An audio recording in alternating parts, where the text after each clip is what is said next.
Okay, so we are back. It is Sunday afternoon, and don't even start. Don't even start with the Mr. P. It's like, what's going on? You were supposed to do this on Thursday. What's going on with you? All right, what is going on? It's not to come up with excuses, but I was kind of like the kid, who always had excuses with the teacher, like the dog ate my homework or whatever. But and I would come in with like physical evidence to prove something, to prove why it was either late. So in that spirit, trying to find my inner child, and producing, it's just, still got this chronic sinusitis, folks. Still waiting to go to an ear, nose, and throat guy. Half the time I feel like sleeping. It sucks. I'm just kind of wading through it. Kind of like, trying to get the land. In defense of myself, it's like, so I call up like all of my like new agey weirdo friends that are on like all kinds of different, that do everything from like wearing pyramids on their heads to, hanging upside down in the closet to going to like Iroquois sweat lodges and all that. And they gave me like all this different advice about how to like build up my autoimmune system, how to do this, how to do that. And so I went to the health store and spent like a freaking fortune on things like massive doses of vitamin D3, ascorbic acid, vitamin C crystals, because one friend of mine said that it was important, zinc, which is, but this is good, like, I know this is not a health class, but, and also this like thing of Indian origin called a neti pot. A neti pot, which you put in this like magic dust. There's like this pixie dust that comes with it. It costs about, I don't know, $345. And then you mix it in here with distilled water. I'm spilling the water. And you irrigate your nose with it. Alright? So there's all these numerous, and this isn't even like, this is just the tip of the iceberg of everything that Bongiorno has been going through. So that's my dog ate my homework. That's my dog ate my homework excuse for why the lecture is late. Alright? So, but it will be up by tomorrow night. So, no worries, right?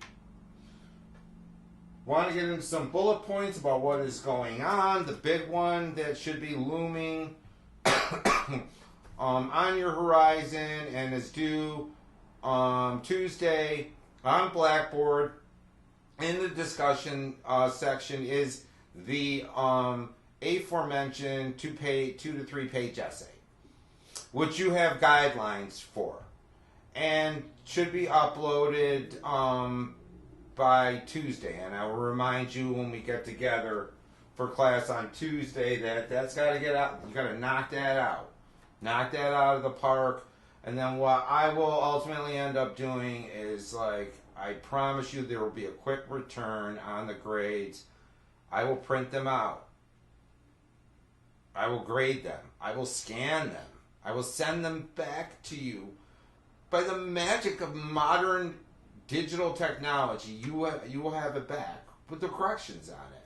And here's the gift. Here's your Halloween treat, so to speak. You don't have to do a redraft on this one. You will have to do a redraft on the midterm, but not on this one. Having said that, if you're not happy with your grade for whatever reason, you are going to have the option. I emphasize option. Maybe I'll, like, on the video I'll have a flash. Option of doing a redraft on this essay if you feel the need to. However, you don't need to do it unless you want to do it. But that's got to be in, because we need to start moving towards a midterm essay. And in order to do that, and in lieu of that, connected with that will be your reading assignments for this week. 3 essays. We're going to start photography once we get done with Berger today. We're going to start photography. I'm going to do a lecture about the history of photography, how it came about, Then we're going to get into some essays on photography and their connection to this transition between like analog chemical photography and digital photography, and what the implications were of that, how it bore out in society as such. So for this week, there's going to be a little bit of reading. You're going to have to sit down and read again. I'm going to have 3 essays up. One is called Inside Plato's Cave by Susan Sontag. Susan Sontag, who was a famous American theorist, who was writing contemporaneously with John Berger about the visual, things visual, and she wrote a book called On Photography, among other things, which she was famous for. But she was primarily famous for being like a philosopher of visual images, visual studies. There's another essay called The Ontology of the Photographic Image by Andre Bazin. That's very short. What is ontology? We will get to that. All right. And then a third article by a guy by the name of Peter Benson called The Ontology of Photography from Analog to Digital. You will get these links as an email, probably by tomorrow. And they will also be posted on Blackboard. So that's what we need to get up with in terms of the reading. Okay? This was just... Okay, I was doing. Get it? Plato's Cave. Plato. And it's funny. I think it's funny. Let's get into the last chapter of Berger. Remember what I said about the way that I refer to chapters. This is the last chapter of Berger. This is chapter 7. This is where he ties the whole thing together, all right? We have to understand that this chapter is not disconnected from the first 3 chapters. The entire book is attempting to make this argument about how the modes and stylistic dimensions of classical Western oil painting will trickle in, or kind of crash in, or kind of totally be repurposed by modern advertising, all right? How advertising will kind of use a lot of the devices of classical oil painting and a lot of the implications and assumptions of classical oil painting and repurpose them to sell products, all right? And the world that is created thereby, all right? Not just the world of images, but what it does to us psychologically, what it does to us sociologically, what it does to us culturally, you know? And I am not only going to strongly suggest, but I am going to insist that you watch episode 4 of the series, the concluding episode, before you watch this lecture, okay? So that you get it.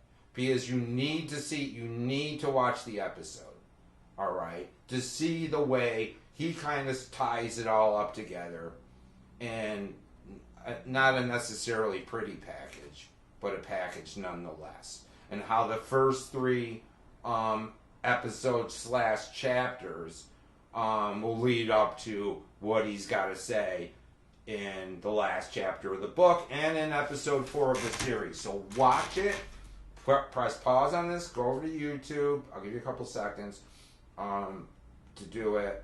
And then come back to this, all right? And that's so that we can, like, really get into it. All right? Okay, so we'll pick back up now. I know that you've probably watched it now. You've probably watched the episode. What does he have to say in the book? Pretty much the same thing he has to say in the beginning of the episode. And let's run the disclaimer right now. When does the show and the book take place? When are they written? Mid 70s, 74. All right, long time ago, relatively long time ago.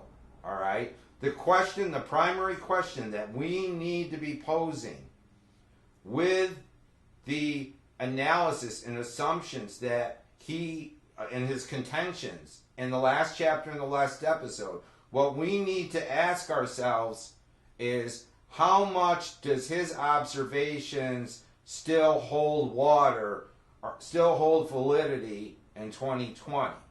All right. Do the things he has to say are they applicable to our present condition, our present situation in modern day 2020? That's a question that we'll pose, And I would answer just provisionally and resoundingly yes, And I think that some of the things he said. Remember, he's writing before the internet. Berger is writing before the internet, and one of the first things he says in chapter 7, in the last chapter, is this: we are now so accustomed to being addressed by these images. All right, and he's talking about what he calls publicity images, but we call advertising images. They're synonymous. All right, we scarcely notice their total impact. All right, we're so accustomed to being addressed by these images that we scarcely notice their total impact. All right, let's think about it. All right, let's think about all the things. Let's think about a day in the life. Get up, go to the store, go to work. Get on the internet. How many ads are we being exposed to? How many ads are we driving by on the street? How many ads are we passing in the store? How many are we getting on the internet? This constant barrage. Are we paying attention to each and every one of them with astute and unerring focus? No. Are they working on us here and there in every way in some fleeting, unconscious, subconscious way?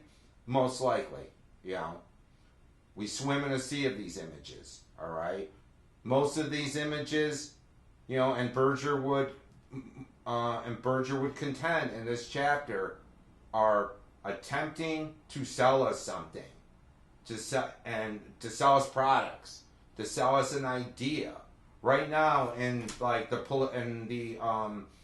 this electoral hyper electric insane circus of the political campaign season. We're being sold on candidates. We're being pushed and pulled and hung on strings like a marionette to do something. All right, we're being called out, to do these things, to discard this person, to go for this person, to accept this ideology, to put down this other ideology, and all of the subconscious memes, and all of this stuff hanging underneath it, and the ways in which it affects us. All right, it's like I've said in the past. There's never a better time to study some of the overarching concepts that we try to unpack here in image theory during an election season, because it seems like everything that goes on under the auspices of that tends to ring true. A person may notice, he goes on, a person may notice a particular image or piece of information because it corresponds to some particular interest he or she has, as we're going through.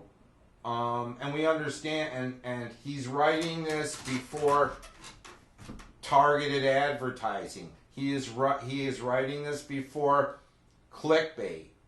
He is writing this before the internet taking our habits and taking our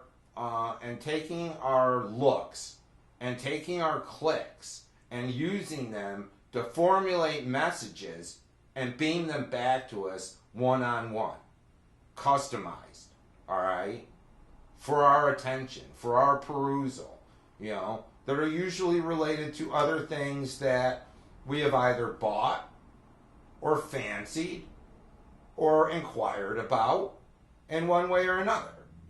It's like, face it, we go looking, for, a chair or a mattress on the internet. I assure you, for months and months after said mattress is bought, you will get ads for mattresses. You go to a certain site, it's like, this is just a no-brainer. I don't want to waste a lot of time talking about this.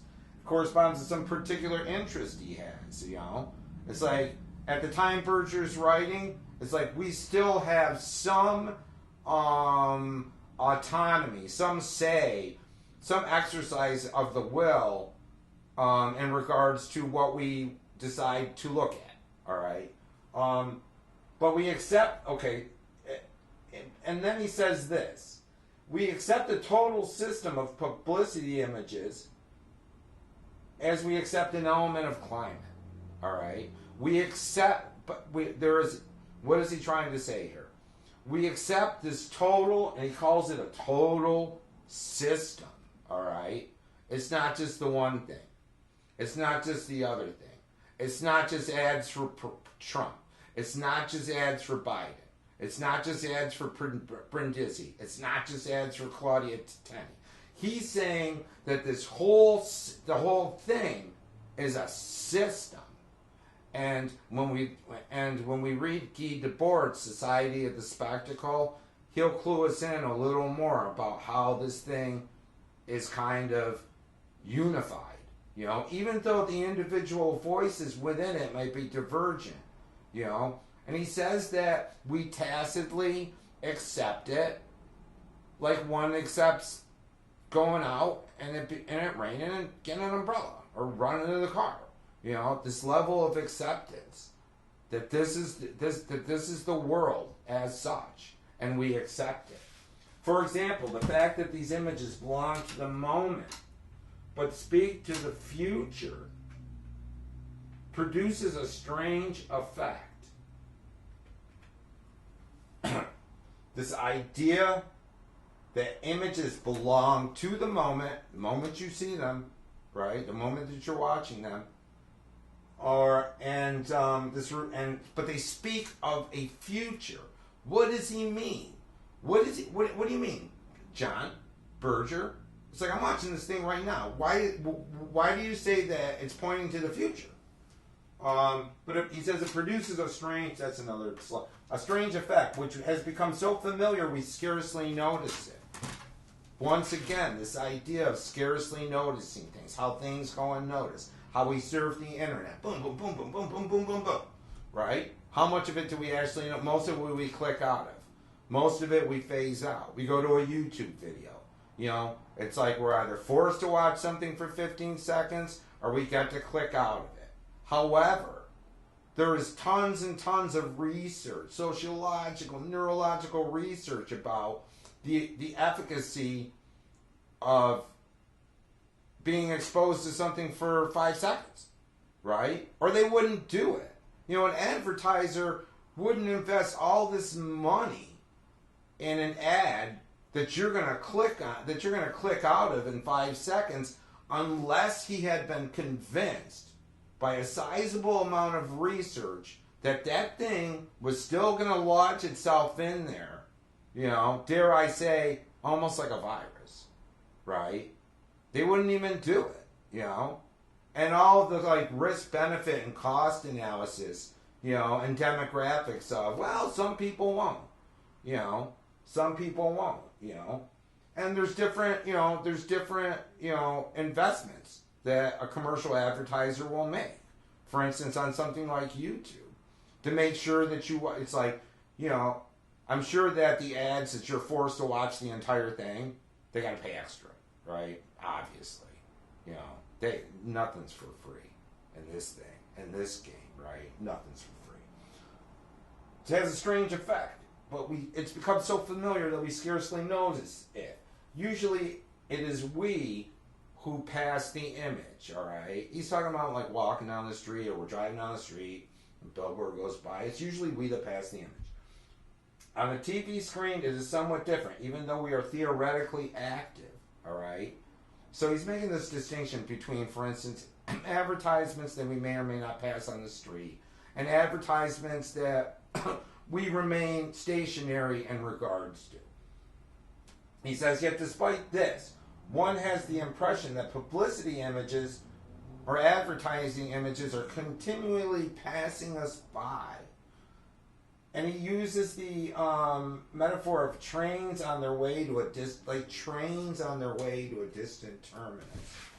This whole idea that we're kind of in this environment and we're kind of passing through it, all right, of all these different voices vying for our attention, and wanting to, essentially divest us of something or use us for some purpose. Usually it's about, getting some of this away from us, but not always. Sometimes it's about, going and standing in line at the, Royal Order of Moose Lodge, with a whole bunch of boomers, waiting to go into this thing and flip these switches for these people, hoping that with this combination of this feeling of doing our civic duty, kind of like brushing our teeth, and with this kind of vain hope that the doing of this will enact something positive. All right, we don't know. All right, but this whole idea of things passing us by, they want something from us, always asking us for something, even if it is just our attention for a moment. Even if it is just our attention for a moment. We have to understand that this whole idea of brand logic, isn't necessarily always about, the end goals are always kind of somewhat murky, because advertisement, it's like, an advertiser would always hope that the advertisement, boom, would find its target. You would be like shooken into submission, like a zombie, from Walking Dead. Go to the store, and take out a piece of plastic and divest yourself of, like, your entire savings or checking account. That would be the ultimate goal. However, there is always this sense in brand logic about just keeping that thing out there. Just keeping it out there, floating in the world as a thing, so that its presence is known, and that it continues to kind of work on you, whether it be like a huge multinational like Apple or Google or Facebook, or whether it be something like Coca-Cola. The ones that do this the most are the ones with the most of this, so there's that. We are static, they are dynamic. He's saying it's like, what does he mean? We are static. We are stationary in relation to this. Our consciousness is static. They are dynamic. They're working overtime. They're doing push-ups, on this. They're doing push-ups, working on this, and they're good at it. They're very good at it. The television program continues, or the poster is posted over.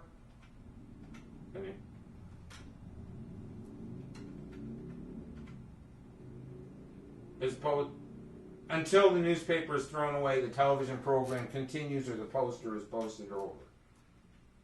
This whole idea that there is a duration to it, but at the same time, there's some kind of lingering memory there, especially for the things we really like, right? Whether it be an ad that made us chuckle, whether it be, a person that we find attractive, and it kind of rests with, and, all of this stuff, is tied in to all this kind of conditioning.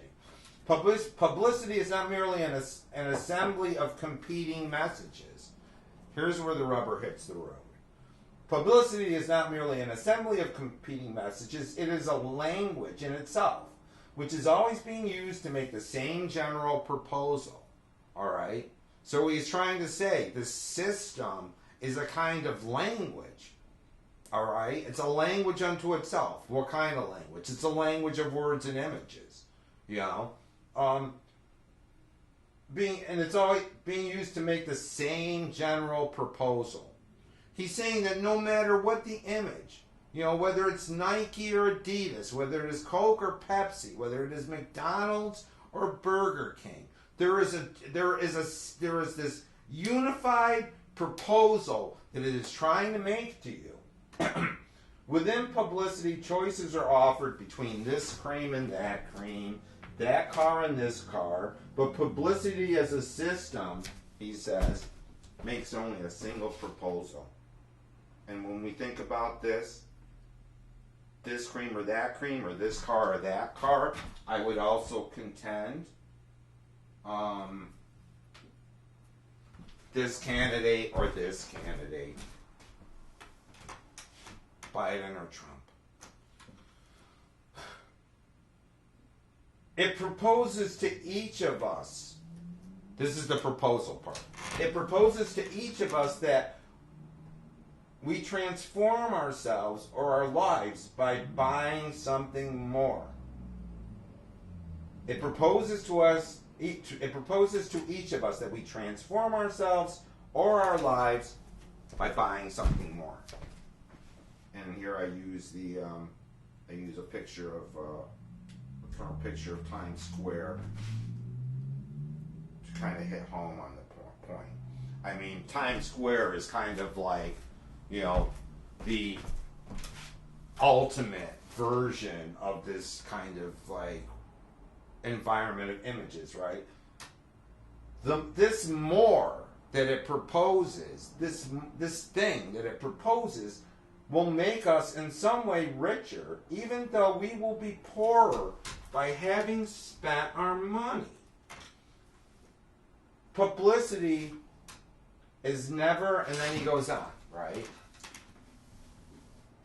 Publicity is never a celebration of, and I screwed this up, duh, I'm being a moron. Publicity, he says, is never a celebration of pleasure in itself. It is never a celebration of pleasure in itself. What is he trying to say here? Because more often than not, when we're looking at like advertisements, you know, when we're looking at certain kind of shows, you know, the whole view of the world that it is showing us, whether it be a beer commercial or a commercial for a pharmaceutical, is this world of pleasure. He says it's never about pleasure in itself. He says publicity is always about the future buyer. The future buyer. It's not concerned with the guy that already bought it. It's concerned with the potential person that's gonna buy it. If you already bought it, you're out of the picture.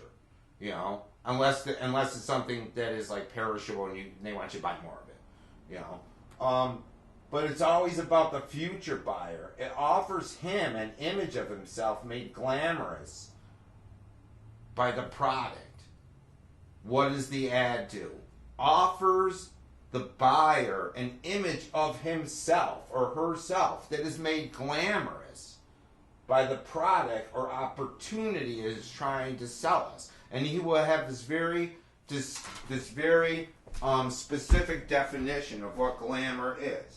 Because what he will say is that glamour is a relatively new invention. And that glamour was not a thing for the upper classes in the 15th and 16th and 17th and 18th centuries. Glamour is something that comes out of industrial capitalism, out of modernity, that the upper classes of the oil painting tradition did not need to have, all right? And we need to understand that, all right? The image then makes him envious of him or herself as he might be, or as she might be. The image makes one envious of a possible person in the future that person might be. You know, how does that? It's like, whoa. You know, how is that? You know, it's like you're selling me this image. I'm envious of myself in the future with this thing. Interesting. Yet what makes this self, which he might be, enviable, or she? What makes this thing, what is it about this future self that this ad is trying to sell me on, this future version of myself in this world that it gives me? What do I find enviable about it? The envy of others. The envy of others. Publicity, he says, is about social relations. Advertising is about social relations. It is about the relationships between you and me and your friends and your neighbors and everybody else. Strangers, people in other countries, the Pope of the Roman Catholic Church, the Queen of England. It is about social relations that we have. All right? Relationships. It's about social relations, he says. It's not about objects, he says. It's about our relations to each other. Its promise is not of pleasure, but of happiness. He says its promise is not of pleasure, but of happiness. Right? What kind of happiness? He narrows it down. Happiness as judged from the outside by others. A happiness that is judged from the outside by others. It is not about some internal subjective feeling of happiness that you will be carrying around with you. Alright? It's about a happiness that is predicated on other people thinking that you're something. That's the goal. That's what it puts in our heads. Right? The happiness of being envied is glamour. The happiness of being envied is glamour. Now he gives us our definition of glamour. What's glamour? What is it? The happiness of being envied by others. This is the definition of happiness on advertising's terms. On advertising's terms. Then he uses an interesting hyphenated term here, and it is interesting, all right? And he'll compare it to another hyphenated term, and we have to understand this relationship. He says the spectator buyer, the spectator / buyer, us, all right? We are the spectator buyer. You and me and everybody that you know, all right, is meant to envy herself as she will become if she buys the product. She is meant to imagine herself or himself transformed by the product into an object of envy for others. What is the goal? What is the goal? To be transformed into an object that is the envy of others. And envy, and this is the chilling part, all right? For Halloween, this is our chiller. Ooh, this is a spooky part. This stuff is more spooky than any horror film. I'm sorry. It's a red pill. I'm sorry. An envy which will then justify her loving herself. The envy of others will finally give the spectator buyer a reason to love themselves that was somehow absent from the equation until others envied us due to what we bought. This is the logic of all of it. Not some of it, not a little of it, all of it. All right? One could put this another way. The publicity image steals her love of herself as she is and offers it back to her for the price of the product. One could put this in, let me repeat it. One could put this another way. The publicity image steals her love of herself, your love of yourself, The publicity, the advertisement steals your self-love and it offers it back to you for the price of the product. All right? This is very, very important. This is a very important idea that he is playing with. This idea that advertising always operates within this psychological system of sending you a message that you're not enough. You're not enough unto yourself. You're not enough. You know, but you could be enough. You could be enough. You know, just go down to your place of work, do all the overtime they ask, scrub the fry degreaser, keep on saving those nickels and dimes until you have enough money, and then come and see us. Come and see us, and we will take your money and we will give you back this thing through which your friends will all envy you, and then you can finally love yourself. Finally.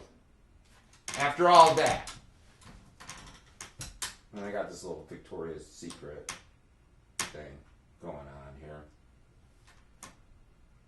He makes a lot in the chapter and also in the episode about the ways in which modern advertising uses images, for instance, of Western paintings, famous Western paintings and famous motifs and famous symbolisms from the past in order to sell us in the future. The idea of taking some of the modalities, some of the effects and some of the implications of the Western oil painting tradition and repurpose them in order to sell us on this ideal. All right, this ideal of glamour, this ideal of elegance, this ideal of excitement, of this kind of paparazzi, you know, something's going on in my life. You know, I'm finally living. You know, I'm living the high life. You know, and it does it. Everybody does it. You know, this is one of its. Is it the only strategy of advertising? Hell no. Is it one of them? Yes. It sells us on this idea of the past as either a kind of spoof, like it will kind of be condescending to the past by devaluing the past and turning it into an object of satire.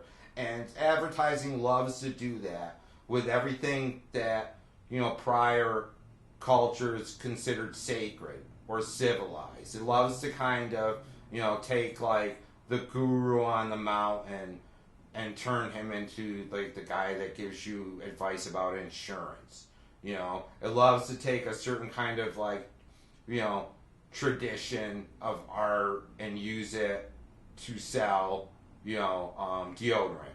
It loves to take, you know, certain songs from the past that were about the spirit and revolution and being yourself, and it loves to buy those songs up and use it to sell you a pair of sneakers or an elliptical machine, you know, or life insurance. All right, they gotta get your money one way or another, folks. You know, and they're crafty. They're crafty as hell.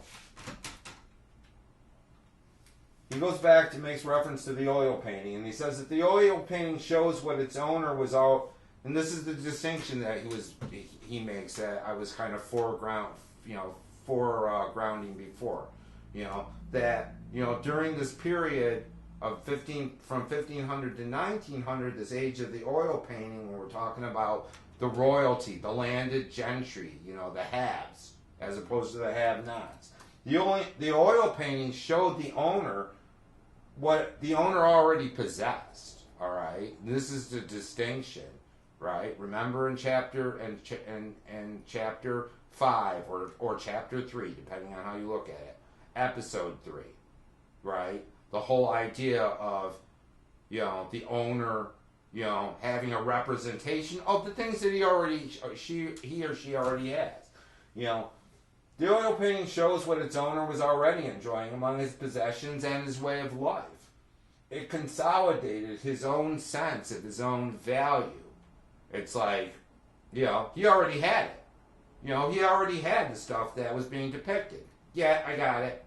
It kind of reminds me of like when we were kids and we like were looking at each other's baseball cards. We were going through stacks of baseball cards, and you would hear kids like going through like, like you would get Joey's like you would take your stack of baseball cards and you'd give it to Joey, and Joey would give you his baseball cards. You'd be looking through them, going, got it, got it, got it, got it, don't got it, don't got it, got it, got it. It's like for the landed gentry in oil paintings, it's always like, I got it.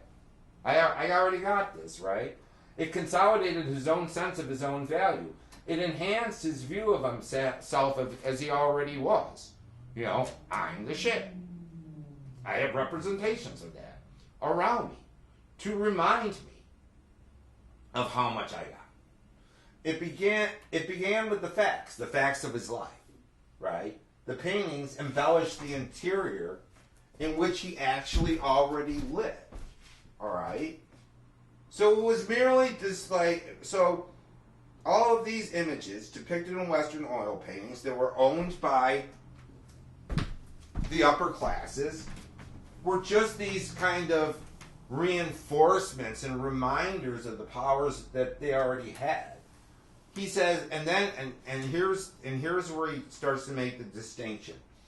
He says the purpose of publicity is very different from the purpose of those oil paintings owned by the upper classes. He says publicity is different, all right? It's doing something different here. The purpose of publicity is to make the spectator, remember the spectator buyer, you and me, marginally dissatisfied with his present way of life. Marginally dissatisfied, right? You see something, you see a picture of a person, and you wonder why you don't look like that person. You see a person, perhaps a member of the opposite sex or the same sex, depending on your orientation, and you ask yourself why you are not in a relationship with someone like that, right? It's always this like mind thing that it's always playing. It hits everything. Boom. It hits sexuality, hits self-esteem, hits ownership, hits clothes, right? Everything. Not with the way of life of society, but with his own within it, right? It's targeted towards the individual. It's targeted toward the individual who thinks that, the way that advertising works on the individual is usually kind of summed up like this. Society in itself, whatever is going on with the rest of society, is doing what it does, and it's doing it just splendidly, and everybody else is having a good time, except me. Except me. Somehow I missed out. I missed out on this reality. How do I get in? How do I get in? But the only problem with how do I get in is that, we'll talk about that. Is there actually a world behind that one gets into? It suggests that if he or she buys what it is offering, his life will become better. It offers him an improved alternative to what he is. The advertisement offers an improved alternative to what he is. It's always selling you on some better version of yourself. But within that movement, it is always selling you on this idea that you are not enough, too. Is it a bad thing to want to improve oneself? Is it a bad thing to want to lose weight? To want to get strong and fit? No. Not necessarily in itself, but when it's always predicated on somebody selling it. But that's not what we're talking about. We're not talking about the healthy human instinct for self-improvement, either to learn a new language or to buy a new pair, or to be whatever. We're not talking about that. We're talking about a system that tells us constantly that the only means to that self-improvement is paying out, is walking through that gate. And the immortal words of Mel Gibson and the Road Warrior: if you want to get there, you come to me. If you want to get there, you come to me. The oil painting was addressed to those who made money out of the market. All right, people that were already making money. Publicity, on the other hand, as opposed to oil painting, is addressed to those who constitute the market. All right, who's the market? Is it the 1%? No, they are not the market. Is it you and me? And everybody that you know? Yes. And here's the other takeaway, folks. It doesn't really matter whether you're making $14,000 a year or $200,000 a year. All right? Everybody buys into this. All right? It's just that the guy making $200,000 a year is getting taken in by other ads for other things. You know, he's looking at the Jaguar ads. He's looking at the ads for, you know, an in-ground pool. He's looking at the Maserati ads, you know, or the Prada ads, you know, or the Armani ads. It's just it's another level of the game. All right, but those on top of the market are not in the market. They are the market.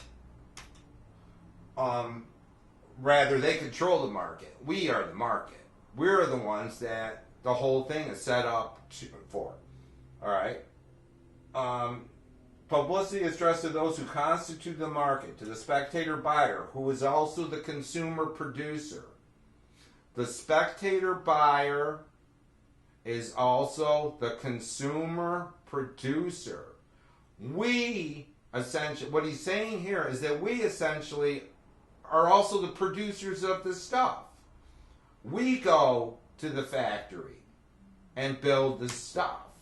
We go to the store and stock the shelves of the stuff, right?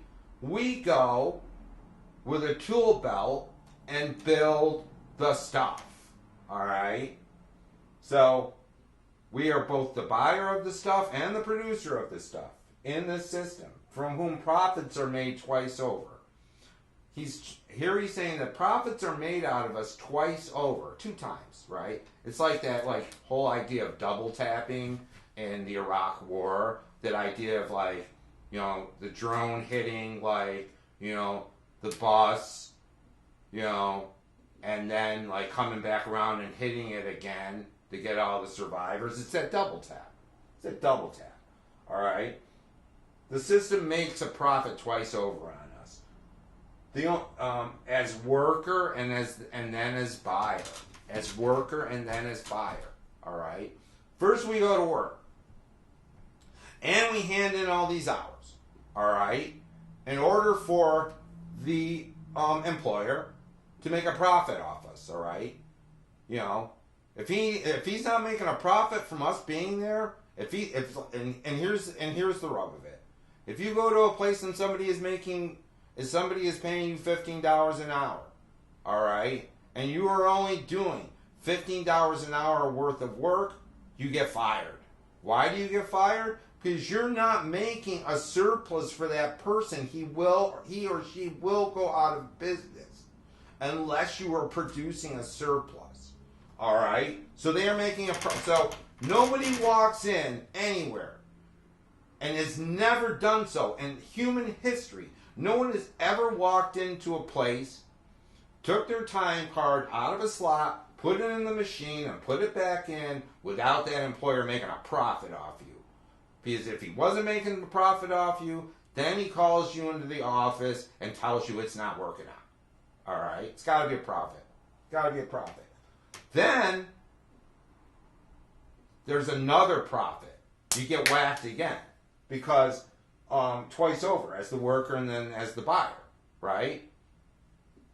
They're extracting a profit from you for working, and then you take the money that they give you and you go spend it on stuff, right? Sometimes, I mean, this is most like visually, metaphorically astute. For instance, when you see, like somebody working at the grocery store that has just gotten off shift, and grabs a what do they call it?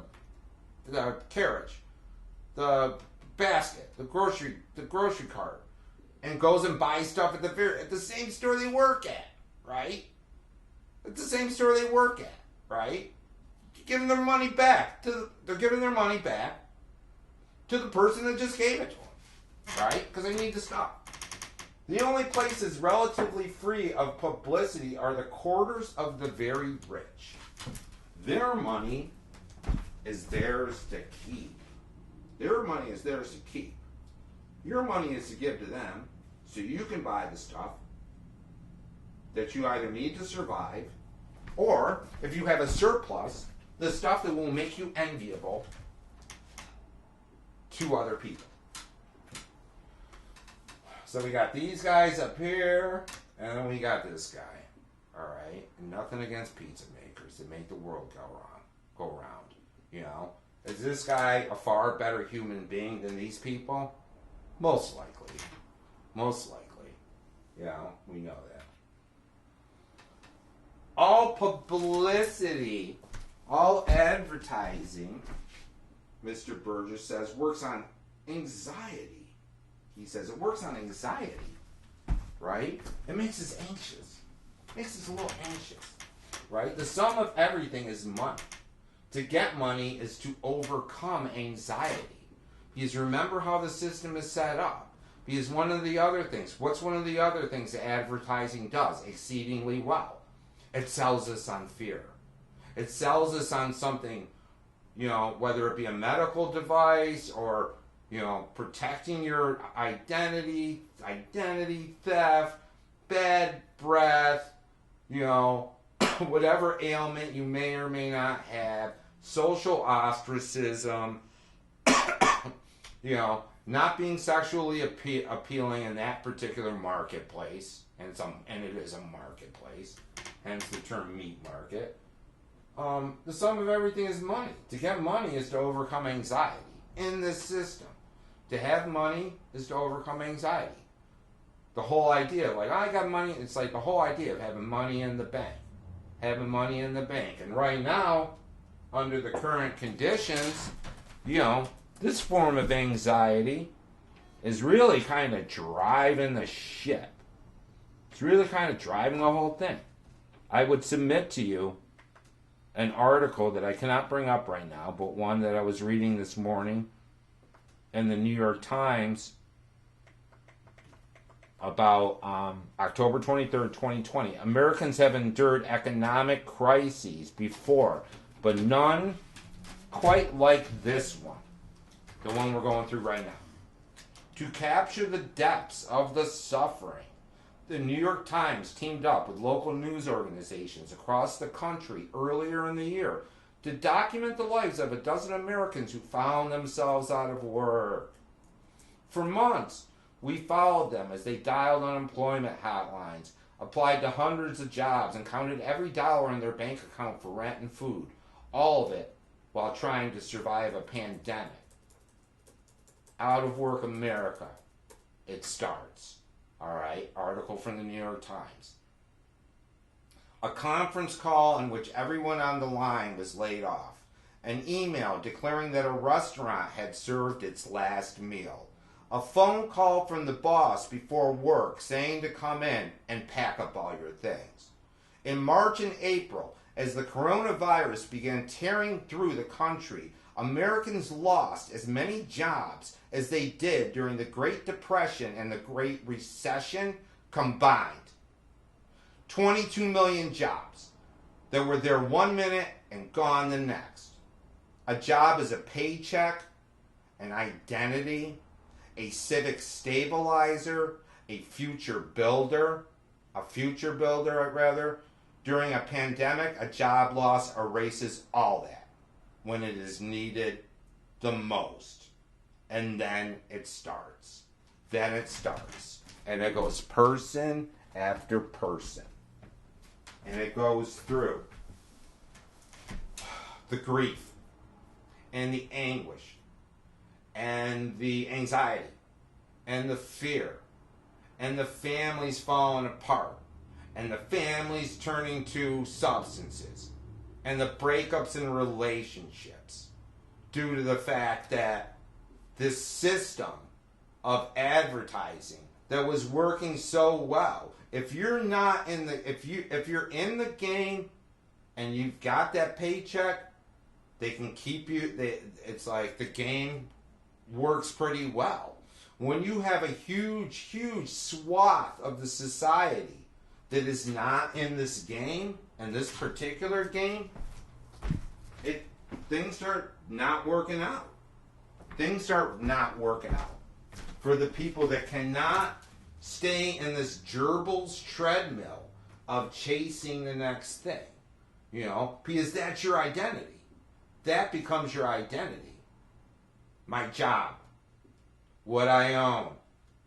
You know, it becomes this. It becomes the very source of life itself, of being able to pay my bills, of being able to like put food on the table for my kids.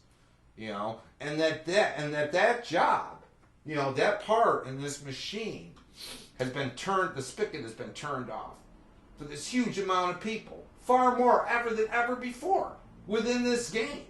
You know, so that there's all this.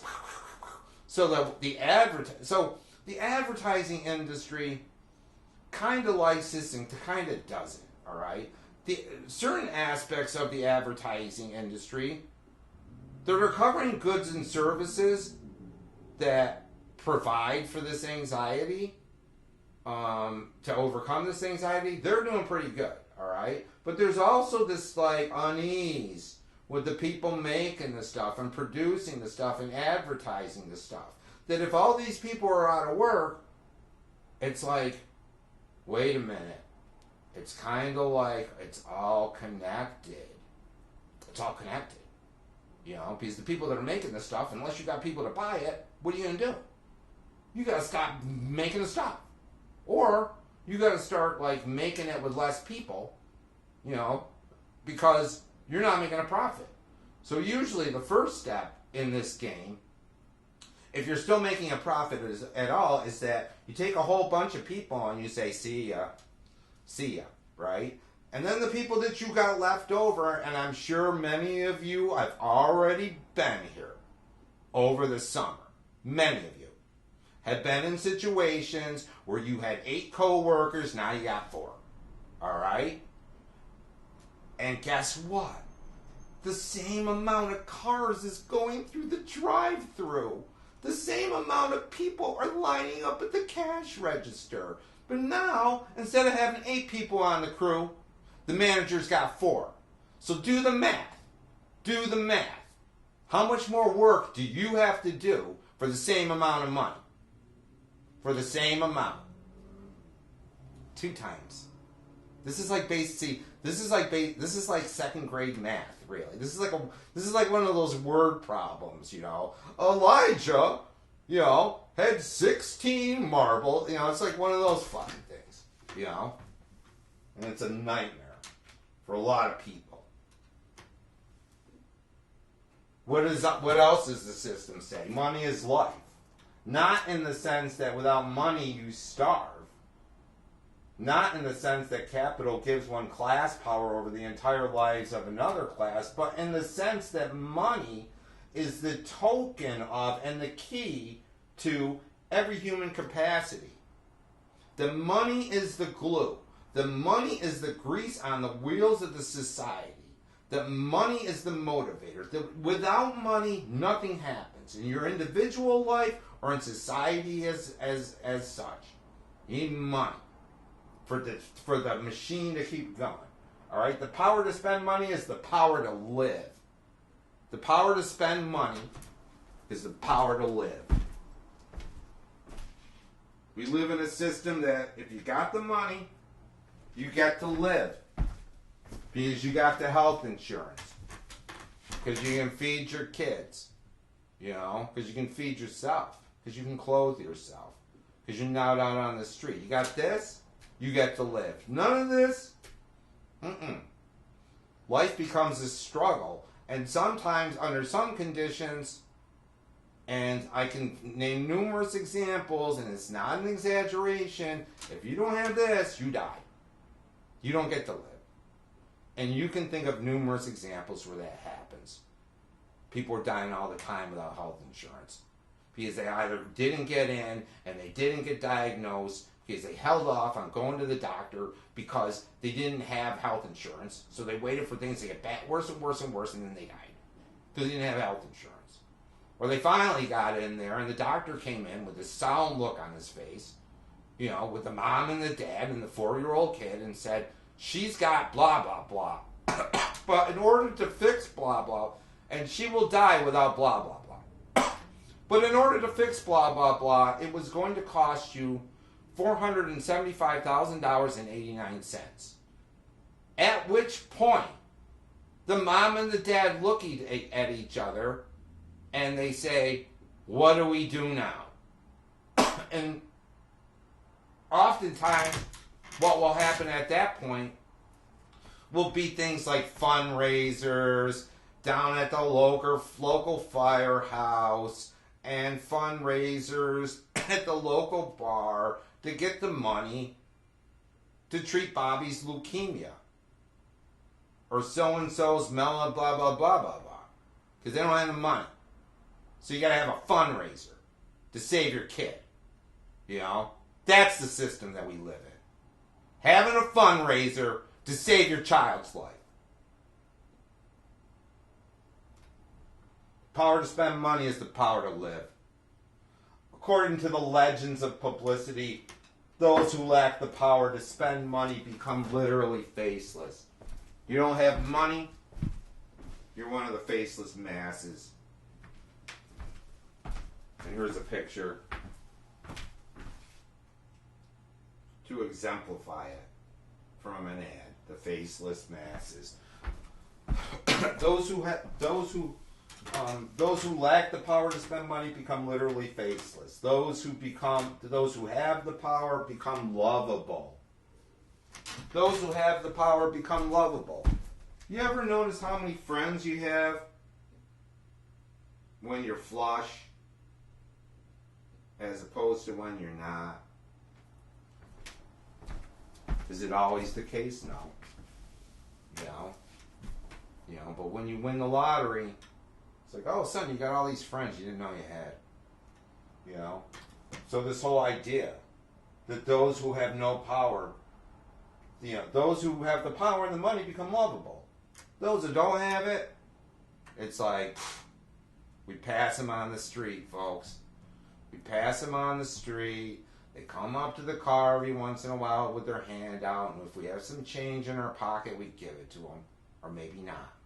Maybe not, because we're in the same boat. Glamour cannot exist without personal social envy being a common and widespread emotion. In order for this trick to work, it's got to be something that everybody is pretty much feeling. It's got to be something that everyone is pretty much feeling. The industrial society, which has moved towards democracy and then stopped halfway, is the ideal society for generating such an emotion. Alright? This is a tough one. An industrial society, he's saying, that has moved towards democracy, moved towards an equitable situation, moved towards justice and power and representation for everybody involved, stops halfway. It doesn't quite get there, all right? And he says that this is the idea of an industrial society that kind of gets to democracy but kind of doesn't get there. Those are the ideal conditions for this whole glamour thing to keep generating, all right? The pursuit of individual happiness has been acknowledged as a universal right, even in the Declaration of Independence. Even in all the tenets of this nation, right? Life, liberty, pursuit of happiness, right? Has been acknowledged. Yet the existing social conditions make the individual feel powerless. You know, existing social conditions make the individual feel like, I can't get there. He lives in the contradiction. He or she lives in the contradiction between what he is and what he would like to be. What he or she would like to be. Living in this contradiction of what we are and what we would like to be. Either he or she then becomes fully conscious of the situation, becomes fully conscious of the contradiction and its causes, becomes fully conscious of the fact that you're in the matrix and you just took the red pill. All right? That's what becoming fully conscious means in this context. You just got the red pill. Found out it was a game. And it was a setup. All right? And either you get the red pill and so you're like, all right, this is like bullshit. It's like, what can we do to stop it? Right? And you know, the people that get the red pill get convinced that it's a game, get mad over the fact that it's a game, that you cannot win. Oftentimes, those same people will join the political struggle for the full democracy, which entails, amongst other things, the overthrow of capitalism. Maybe it's the system itself that is keeping us from getting to democracy. Maybe that's why democracy never really emerged, or emerged for some and not for others, or it emerged in this distorted form. Maybe it's the system. Maybe the system itself was a setup to make sure that democracy, in the fullest sense of the word, did not happen.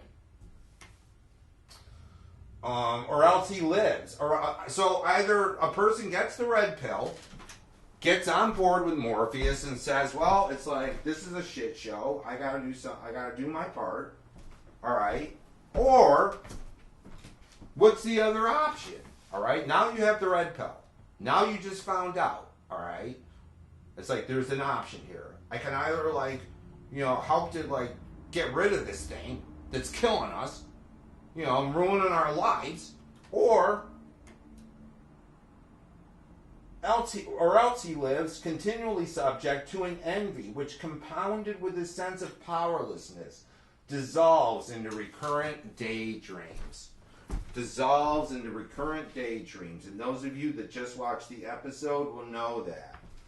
The people working on the assembly line, the people working in retail, the people pushing the brooms and pushing the dustpans. The daydreams. We live in daydreams. There's a lot of famous literature about the guys. There was a great book and a movie, The Secret Life of Walter Mitty. He was kind of like this nebbish, this guy.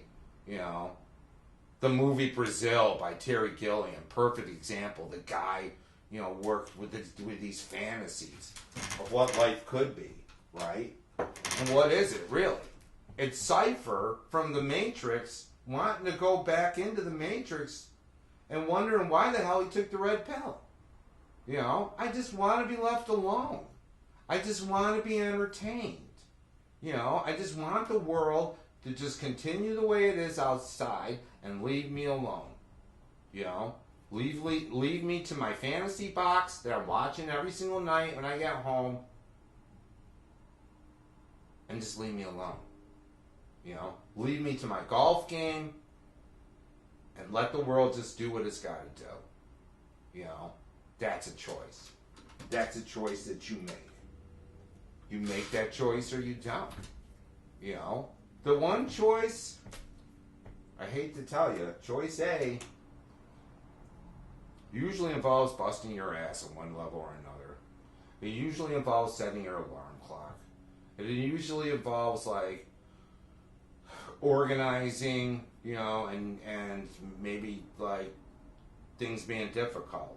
The choice B is usually, fairly, palatable, I guess.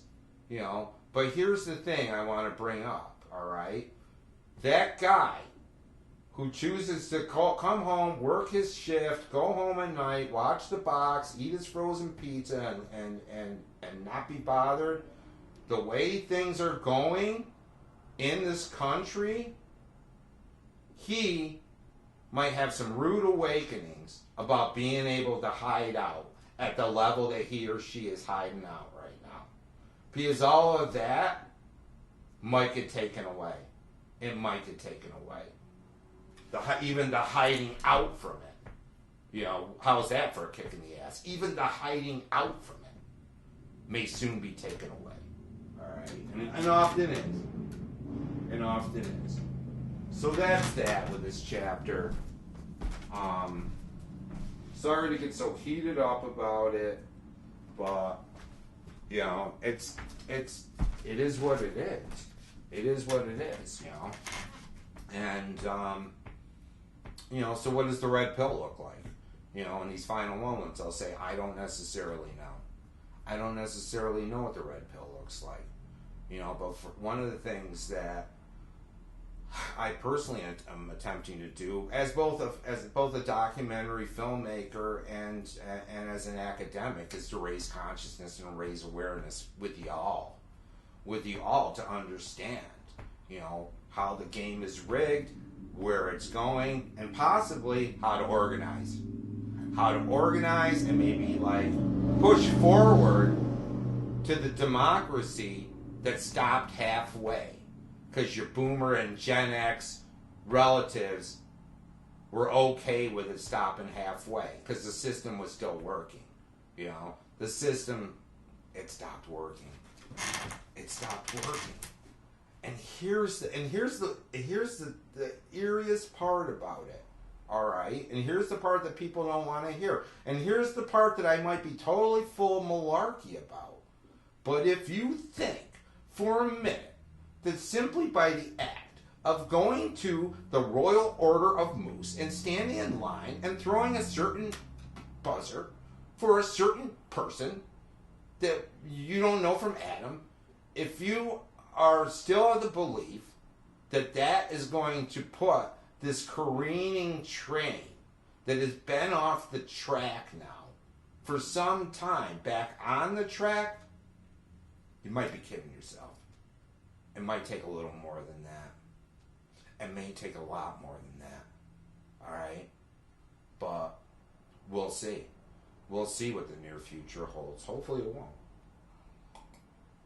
Hopefully everything will just kind of wind up like, you know how everything kind of goes good at the end of like, you know, an episode of Friends, you know, or Two Broke Girls. It always kind of works out on shows. Big Bang. It always kind of works out, you know. We'll see if it's going to work out like a show. All right? We'll see you on Tuesday. Take care of yourselves.